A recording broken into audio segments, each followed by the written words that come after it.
Hello mga ka-Antip, good morning po sa ating lahat. Welcome back again to our channel. Papakita ko lang sa inyo ang aming tire changer in action.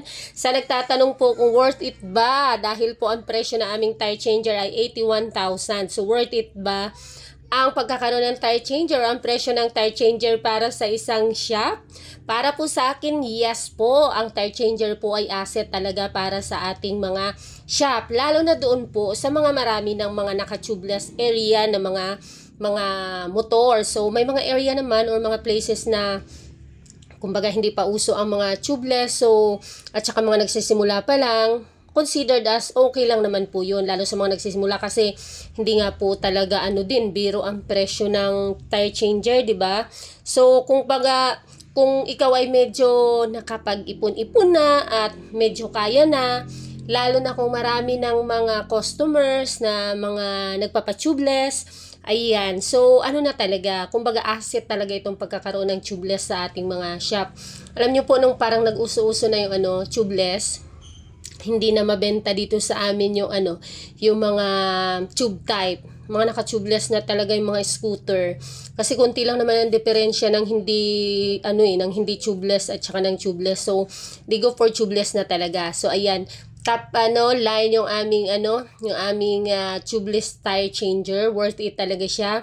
Unang-una, mabilis siya sa trabaho, napapadali ang trabaho at talagang nagbibigay ng ng kampante sa mga customer ba na maingatan yung kanilang mga mugs, lalo na pag mga bago pa yung mga mugs nila. Syempre, kahit sino namang may-ari, kahit sino namang owner ng mga motor, talagang medyo maselan kasi ayaw mo syempre na magasgasan yung iyong mug. So, ayun, yun siya, advantage para sa amin. Kasi before, ang ginagawa namin, kasi nga wala pa kaming tire changer, is tinuturo namin sa ibang shop. So, minsan, nahihiya silang bumili na lang ng gulong tapos dadalhin dun sa shop na may tire changer. So, kadalasan, hindi ka mabibilhan ng gulong. Pero nung may tire changer na kami, pag sinasabi ko kaagad na, opo, yun, nagkakabit din po kami, may tire changer po kami. Talagang binabanggit ko, sinasabi ko na may tire changer na ang shop para talagang kampante sila, diba? Hindi nila kailangang mag-alala na ko, baka magasgasan yung baka masira yung mugs ko. Kasi kahit na anong ingat natin sa kapag nagmano-mano, talagang hindi may iwasan na medyo maguhitan yung mga mugs, lalo na kung bago. So, may mga customer talaga na ayaw nilang kahit na maguhitan. Nadi-disappoint sila yung ganun. Hindi man nila direct na sinasabi, pero makikita mo sa kanilang mga reaction at sa mukha na may disappointment doon sa nangyari kapag nagagasgasan yung kanilang tire changer. Pero before naman din, sinasabi namin talaga, kung mga bago pa, sinasabi namin na wala kaming tire changer na baka magasgasan ko, okay lang ba? Kung sabi niya, syempre makikita mo sa reaction, ay ganun ba? Kaya tinuturo lang, ay sige sir, kung gusto niyo po, bili na lang kayo ng gulong, tapos na lang, niyo po, dalhin doon sa kay ganito na may tire changer para po hindi man.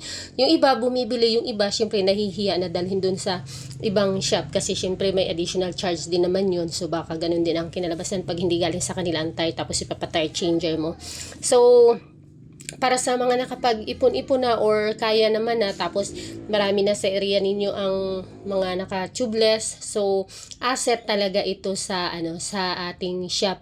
Tapos nare-refer pa ng iba na nakapag-try na, halimbawa sa shop natin, nare-refer nila sa kaibigan na doon bumili ng tubeless, doon magpakabit kasi may tire changer.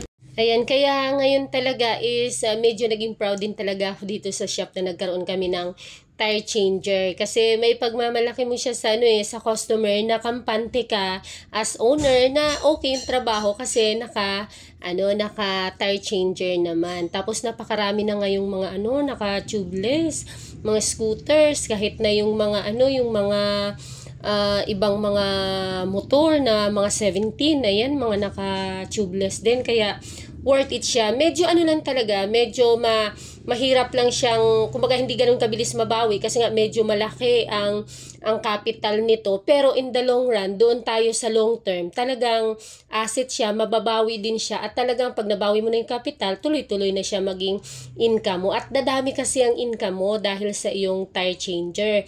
So doon sa mga nagtatanong at nagko-comment kung magkano bang singilan. So sa iba kasi 50-50 kasi 100 ang ang labor, 'di ba? So sa amin kumbaga parang 40 sa amin, 60 yung sa sa mekaniko sa gumagawa. Ayun, bawi na lang doon sa gulong. At least kumbaga sa serbisyo is available at sulit. So, ayun lang. Kaya, ayan, sa mga gustong magkaroon, ayan, pag-ipunan na rin para magkaroon tayo ng dagdag asset sa ating mga shop or sa ating business. Kasi, pag isulat mo to as asset, kasama talaga to sa iyong asset ng business mo. Itong na to, tire changer, napakalaki ba naman ng halaga. Kaya in the long run, in the long term, talagang panalo ka rin talaga dito. Worth it talaga siya. Kaya, thank you very much and please like and share. See you in my next video. Enjoy at mag-work muna ako. Ayan, tapos na para sa Honda Beat